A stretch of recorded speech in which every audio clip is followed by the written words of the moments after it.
Isang magandang araw na nga naman guys. So dito tayo ngayon, gagamit tayo ng forklift. Ang tawag dyan sa forklift na yan ay reach forklift or reach truck or high reach truck.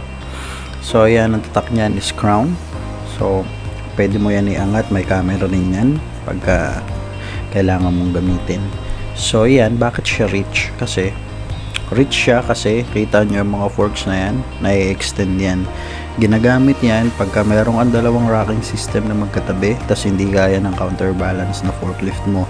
Yung counterbalance na forklift, yun yung mga traditional na forklift kagaya na makikita nyo dun sa likod, sa may bandang kanan, makikita nyo dun, yun yung counterbalance na forklift.